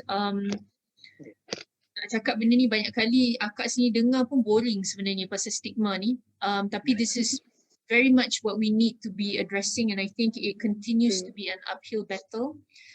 Tetapi untuk soalan ni Ustaz, saya nak minta untuk Ustaz kongsikan sedikit kata-kata semangat sebenarnya buat mereka yang that are battling this, dan juga second part of this question is kepada masyarakat secara umumnya Ustaz, juga buat mereka panduan mungkin untuk membantu, and also to encourage others to help. To help ni Ustaz, tidak ramai sebenarnya yang membantu, jadi bagaimana kita nak encourage people to help and to understand that they have a role to play, and if they play it well, people can be saved, Ustaz. Baik, Bismillah. As Asians, we can say we are still holding strongly to our religions. This is a very positive source of help sebenarnya kepada kita punya mental illness, psychological distress dan sebagainya.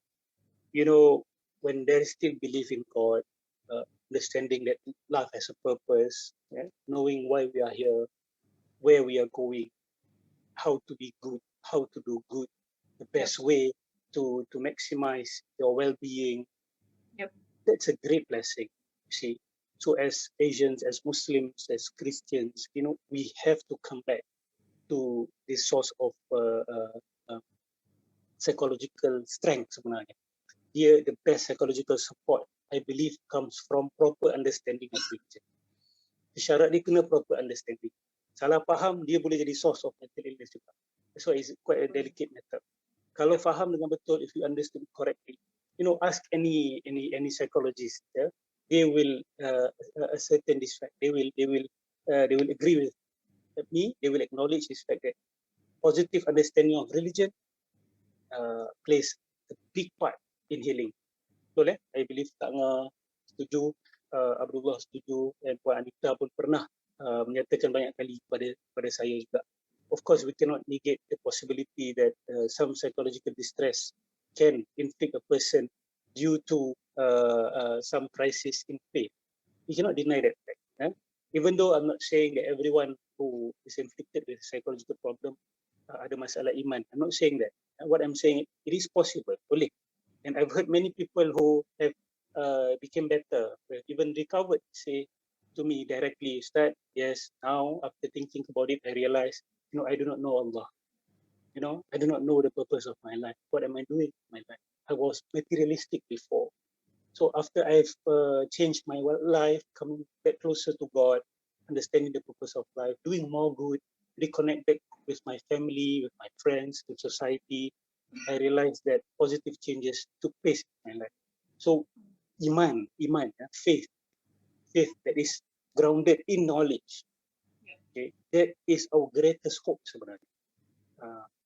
Medication does help, yes, but internally yang akan boleh bantu kita adalah proper belief system. Okay, if we still have this belief that there is no hope, no one can help me, how can someone come out from their distress? It is impossible. There needs to be trust that God is there, God is compassionate, and there are good people around. There are good human beings still. Never say, I don't trust anyone. Okay, that is a crisis of faith. That kind of statement shows a crisis of faith. We have to acknowledge. Okay, so kita kena buang semua tu. Say to ourselves, there are good human beings out there. Mungkin aku yang belum jumpa. There are remedies out there yang aku belum jumpa lagi. Because the Prophet SAW said, Allah have never sent a sickness except He sent with it its remedy. Yes. Okay, this is a very, very positive note from Rasulullah, including AIDS, including COVID-19. Ada ubat, kita belum jumpa. Okay, bipolar disorder, schizophrenia, semua ada ubat. Mungkin kita yang belum jumpa. Dan ada orang pun yang telah baik dan sebagainya. So that is my short response, because dah 11:30. I would want to let the others to ada break, insyaAllah. Alright, thank you very much, Ustaz. Yeah, apa ni Kak Ngah? So we know that now you have founded Awas. Maybe if you can share with everyone a little bit on what this social platform is all about, and also maybe a little bit about your own experience, this 10 years, on how you have channeled this pain, how it has translated into your growth. Tapi how does these methods help to elevate your pain, and maybe some of the other things that helped you as well, with the guilt and the shame and everything else, because I know it takes a lot of courage to own up about this. Having a mental health condition, nak own up pun susah. So bayangkan losing a person by a suicide, so much stigma attached and shame attached to it. Kalau Kak Ngah boleh kongsi sikit, insyaAllah. I would like to tap on echo apa Ustaz cakap tentang spiritual well-being ni kan. Yep.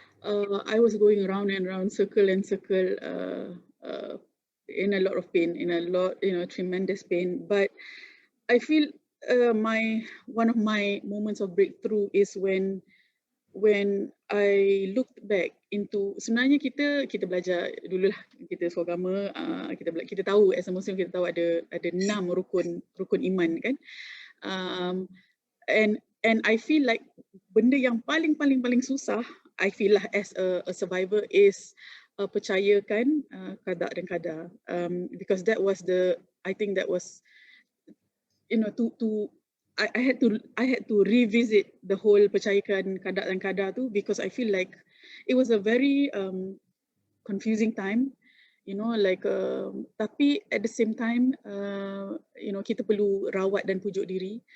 There are many instances. I'm sorry, this might touch some sensitivity, but I feel like kalau Allah tak mengizinkannya, I feel like dia tidak berlaku mungkin, wallahu alam.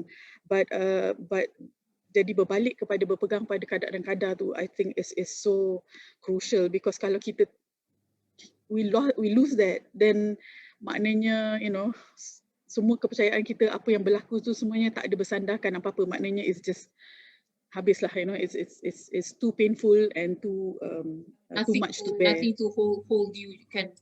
Right. Regarding Awas, Puan Anita, there are 3 main objectives of Awas. It's to create suicide awareness. It's not an NGO. I must highlight that it's not an NGO. It's not a suicide hotline crisis call. So I worry honestly because we don't have the capacity. Yes, we have a little group of people who are supporting this cause, who are in this, but it's not an organization. We don't have people who are going to answer calls and in 24-hour phone calls or for people who are in crisis. So I have to make that disclaimer. It's a support group.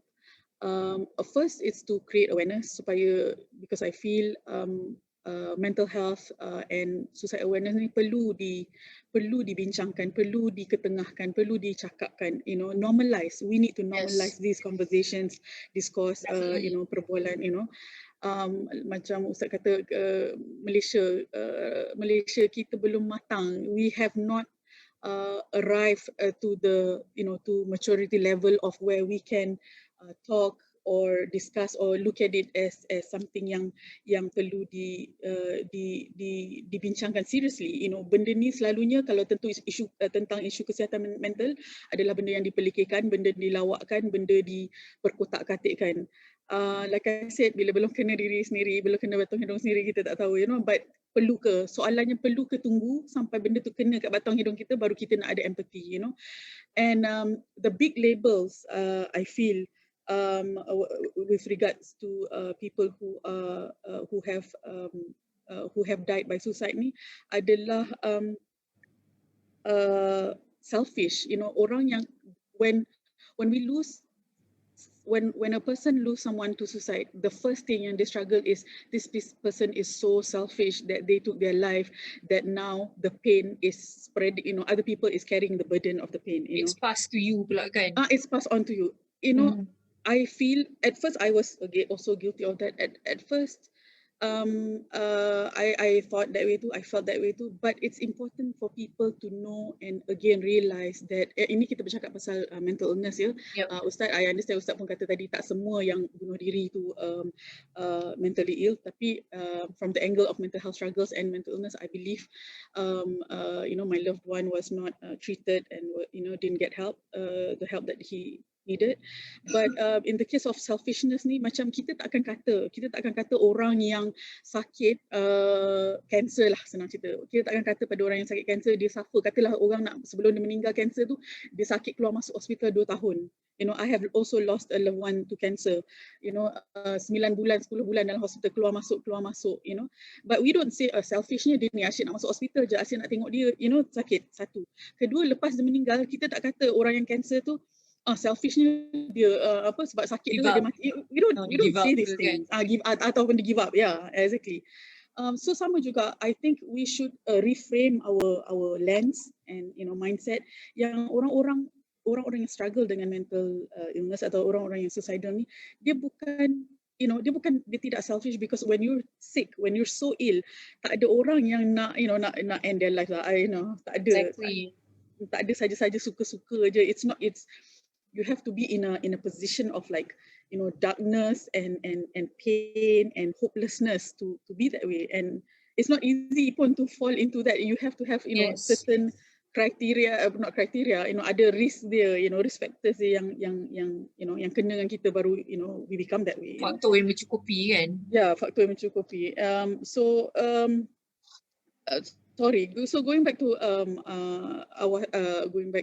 people who are suicidal, they are not. Please know that they are not attention seeking. When you say they are attention seeking, you risk of losing them to suicide. And ketahuilah, and they are actually, when they are being suicidal or they are showing behavior of suicidal, I believe it's about attention seeking. They are really needing help. It's a cry for help, and that's where also AWAS is the role of AWAS is also to support mental health and suicide prevention work. We don't do macam like I said, crisis calls. We don't. Tapi there are days pernah berlaku, tapi cuma ni tengah zaman COVID. There was one time somebody contacted us through Awas and said, dia di Johor by the way, they said they are having tengah hallucination, tengah dengar banyak suara and all that, but dia dah pergi klinik kesihatan, dia nak pergi dapatkan help to seek a psychiatrist because dia tak boleh terus pergi psychiatrist, dia kena go through medical doctor and then being referred. Tapi doktor yang medical officer tu tak nak help her to go, So I said it's okay. Masa tu I was in Johor. I said it's okay. I took her to the hospital. Kebetulan I have friends psychiatrist di hospital Permai, and I said tolong tengokkan. And alhamdulillah, this kind of support work that we want to do and we are doing. Cuma our capacity is small, but we are trying. So the more support that we gain, inshallah, the more people realize how important this work is. I feel there is more need for this. And also Awas provide postvention work, which is very, very important. Postvention work is not something yang kita, like Panita cakap tadi lah, a lot of people talk about suicide awareness, a lot of people talk about suicide prevention, tapi suicide postvention ni is in itself suicide prevention, because kalau kita tak jaga orang-orang yang dah lost loved one to suicide ni, sebenarnya banyak. Jangan kata tak ada, kita tahu boleh kata every now and then, every 2 weeks, every other day, even semalam as we speak, semalam pun ada orang died by suicide in the news, and my radar is like constantly looking for not for this news, but looking to support orang-orang yang dah kehilangan ni. Yeah, because it's so lonely and it's so painful and it's so shameful and guilty that they are so scared to look for help. And I want to assure them, it's okay to not be okay. It's okay to be in pain. Tapi ketahuilah, there are people who care. There are people who want to support you. And Awas is definitely one of them, inshallah. Thank you. Thank you very much, Kak Ngah. May Allah bless you for your work. Ya Ustaz, silakan. I need to excuse myself because I have some work to do. So I'll see all of you again. May Allah bless all the people. See you. Boleh. Kita nak close lagi sekejap. Terima kasih Ustaz. May Allah reward you. Thank you. Assalamualaikum. Waalaikumsalam. Thank you very much, Kak Ngah, for sharing that. I think that kita pun masa PKP pertama, during the first MCO, we had a dad who came to MIASA and bagi tahu yang he just lost his son to suicide. And there were a couple of things that he shared, which I'm not able to disclose, but while his dad was sharing the story, one of the things that the dad said that really macam I felt so sedih, other than the fact that he lost his son and he didn't realize it, etc., was dia bagi tahu dalam keadaan yang sangat sedih, yang I feel so sad. Dia kata that I only found out about MIASA after the death of my son. And this is why, Kak Ngah, the work that all the good work that everyone is doing in the community, on the ground, yang orang boleh walk in, yang orang boleh just pick up the phone to call, yang people can instantly relate. These are so important channels for people that are struggling sebenarnya. Sebab tu, all this information that we have, kita kena tolong and wawarkan sejauh-jauhnya sebenarnya. There are still people that have never heard about befrienders. Ada lagi orang yang tak kenal, mental health NGOs. Ada lagi orang yang tidak tahu kat mana nak mencari bantuan. So, every time when we talk about this, we must end with where can people seek for help. This is so important. So that is why marketing, to market your own, tak kisah social media platform ke, your NGO ke, governmental agencies, hospitals ni so important sebenarnya. Kan kita nak naikkan diri kita, about this work, but this is good work. But people need to know so that when they are struggling, they know that there is a place for them. Yeah. Especially, betul-betul. Yeah. Oh, sorry. It's also I think everyone has a role to play. Everyone. Yes, everyone. Betul. Especially orang-orang yang mental health warriors ni, kita among us ni, we have a more role to play because kita dah melaluinya, kita tahu. Betul. Of course tak semua orang ada kemampuan dan kekuatan untuk buat. Tapi I applaud people yang yang share their struggles. I mean not in a positive light lah I'm talking about. Because bila orang-orang individu tell their struggles kan, and then people jadi berani nak approach them and say, saya ada masalah ni, mana ya saya nak dapatkan rawatan. I think it's so important that people know that it's okay to reach out for help, it's okay to talk about it, in a positive. Benda ni boleh disalahgunakan juga kan, but it's important that kita sama-sama semua kena be aware, macam mana kita bercakap pasal COVID hari-hari, report pasal COVID tu kan. I think kalau kita ada the same awareness about mental health, it will be very, very good for everyone, insyaAllah kan. Semua orang ada mental health. Betul, but we know now it's actually possible. It is just what we prioritize sebenarnya. So kita tengok kalau kita nak prioritize COVID, kita boleh. So hopefully this doesn't become a parallel pandemic kan. Di mana, when this pandemic of COVID-19 happens, it can lead to a mental health pandemic as well. So hopefully we work, fast enough kan supaya kita dapat membantu, insyaAllah. Thank you very much. Okay, Abdullah, coming to you. Lama nak sampai ke Abdullah ni. Sorry. Abdullah, tak apa, kita dah last round. Abdullah nak tanya, in your healing journey, dalam proses penyembuhan Abdullah ni, maybe you can share with the audience what are some effective coping mechanisms yang Abdullah lakukan sewaktu dalam this suicidal ideation yang 9 bulan ni. What do you think has helped you, walaupun tadi Abdullah kata dah masuk kepada autopilot, tapi maybe you can share what are some things that helped you during this process, insyaAllah. Okay. Satu benda saya nak bagi tahu untuk para survivors ataupun warriors lah mental health ni. Dari segi coping mechanism, salah satu cara pertama yang saya cope-nya adalah try cara kita fikir tu, kalau boleh jangan fikir ke depan sangat. Lepas tu kalau boleh jangan fikir ke belakang sangat. Try to be impulsive, tak apa. Contohnya bila saya bangun daripada tidur, saya terlintas, rasa nak main game. Jadi saya bangun, terus main game. Lepas tu main sejam, rasa macam, saya bangun daripada tidur. That's like I accomplish something tanpa disedari. Lepas tu bila nak pergi beli grocery kena naik kereta, kena pergi jumpa orang ramai. Tapi in my mind I thought about saya nak pergi beli Magnum. That's my priority.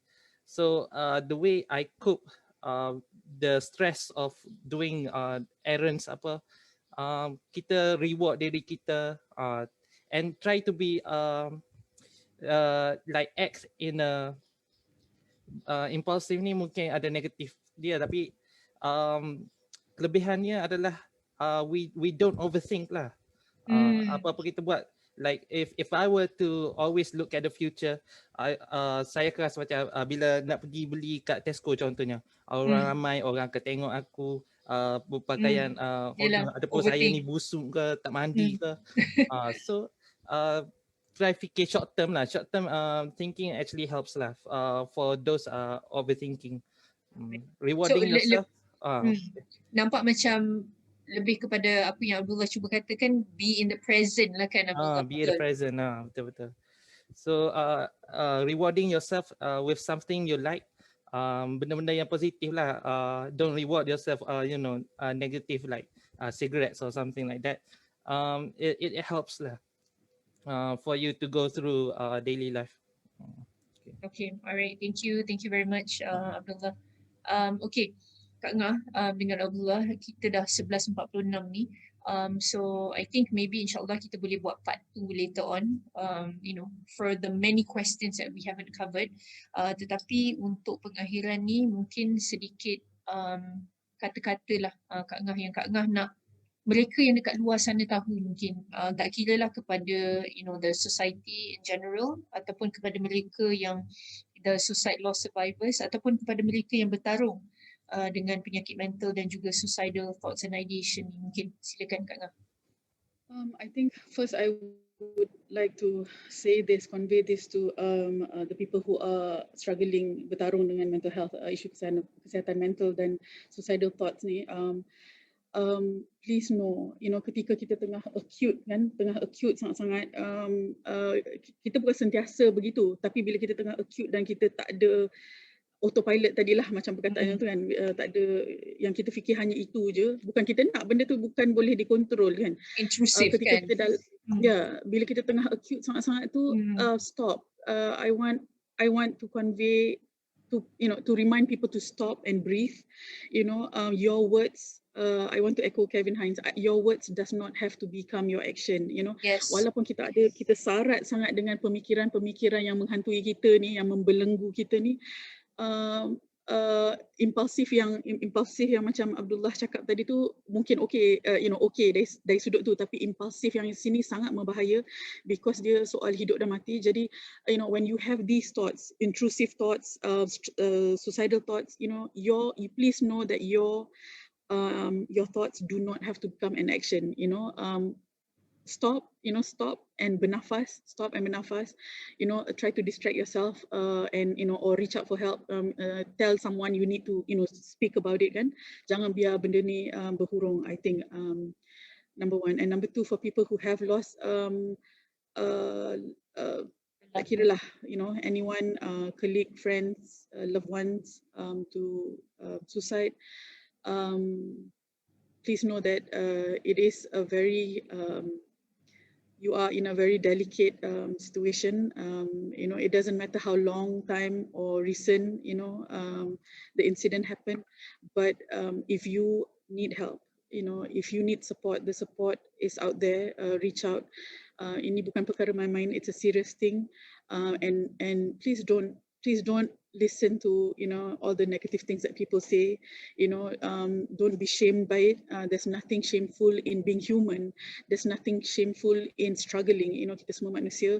Kita semua ada hari kita lemah ataupun sedih, but it's okay. It's okay to reach out for help. It's okay to find help, and malah all the pain tu insyaAllah boleh diubah, boleh ditukar kepada sesuatu yang lebih baik untuk orang lain, mudah-mudahan. InsyaAllah. Thank you very much Kak Ngah for all your insights, for all the sharing. May Allah subhanahu wa ta'ala reward you, and may Allah make us amongst those that benefit others, providing beneficial knowledge, and also bless the work that we do, insyaAllah. Amin. Abdullah, mungkin ada kata-kata terakhir Abdullah, buat yang mendengar, buat yang menonton Facebook Live kita hari ini, insyaAllah.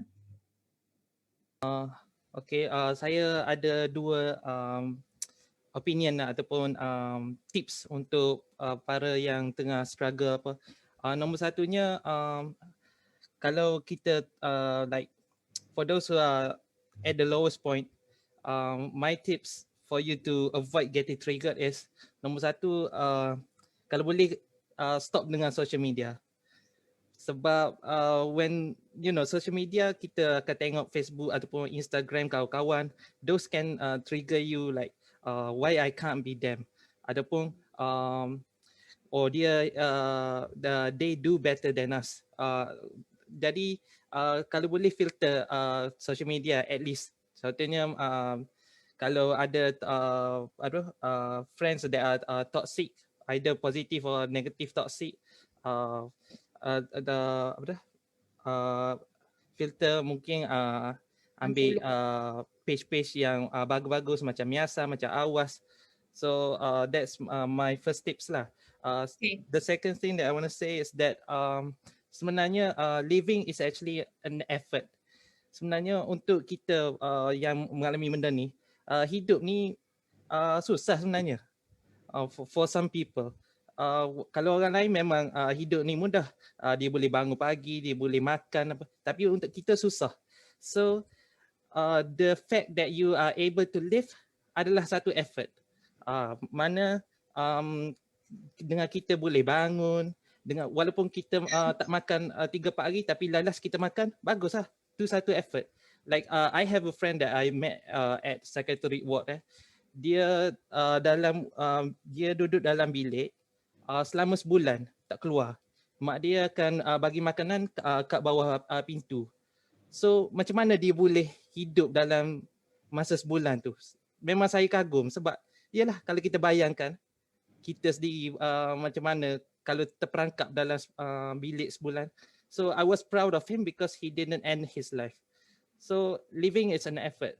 Don't be ashamed of you are not being productive enough, because the fact that you are living is also a productive effort. Okay, that's all.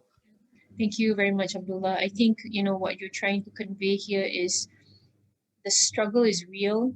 You know, the pain is very real, Abdullah. And I think that I've said it a couple of times as well, di mana kalau kita tidak melaluinya, untuk kita bangun pagi, pergi kerja, nak sebelum pergi kerja pilih nak pakai baju apa, you know, these are things that we take for granted. Tapi people that are struggling, nak buat benda tu pun sebenarnya susah dia minta ampun. So I think again we have to come to the realization that mental health condition is a condition, is a disorder. Dia adalah penyakit sebagaimana penyakit fizikal adalah penyakit. Tetapi the message of hope here is that dengan rawatan, you know, dengan bantuan, dengan sokongan, semua orang boleh kembali sembuh and lead productive and healthy and normal lives and enjoy quality of life. Dan ini adalah the message of hope yang kita nak sampaikan kepada semua. And yang paling penting, you know, this topic of suicide is for everyone to know that suicide is preventable, that we all can play a role for a person to choose to live. Dan saya sangat berharap, you know, Kak Nga, Abdullah, you know, from everything that we have shared, moga-moga ia, you know, it is ilmu yang bermanfaat untuk mereka yang mendengar, dan semoga mereka yang berjuang sekarang ini, dan juga buat mereka yang mungkin belum didiagnose, mungkin malu ataupun takut, please know that there is help. Please know that we are here to help, and there is hope, there is light at the end of the tunnel. Maybe you don't see it now, but I promise you, inshallah, that this moment will pass. Okay, so with that, saya nak mengakhiri dengan minta maaf kalau ada tersalah kata, tersilap bahasa. Terima kasih banyak-banyak Kak Ngah, terima kasih banyak-banyak Abdullah.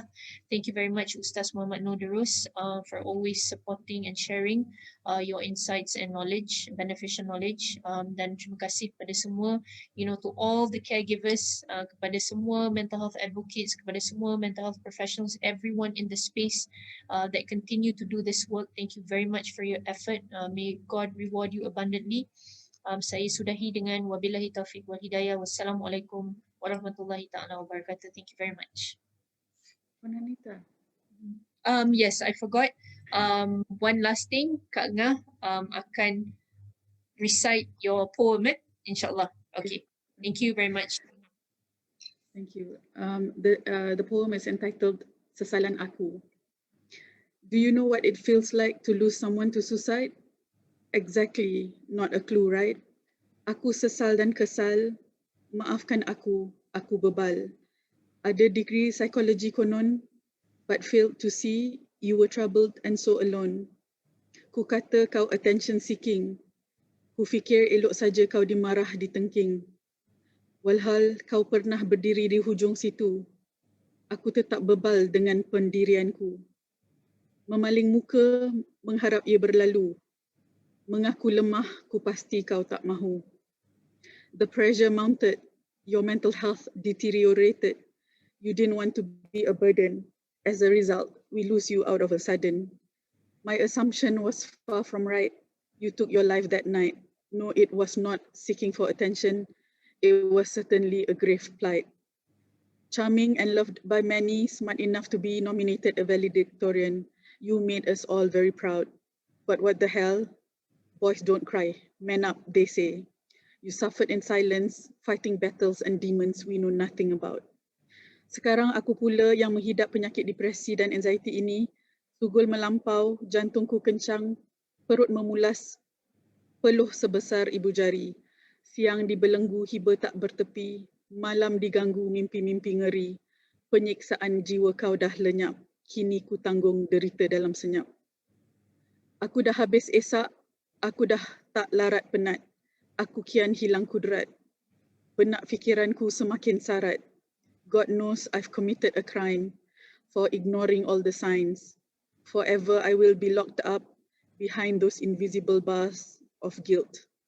Aku bersalah, sangkaanku kau hanya tagihkan perhatian. Aku bersalah kerana tak sedar engkau dalam kemurungan.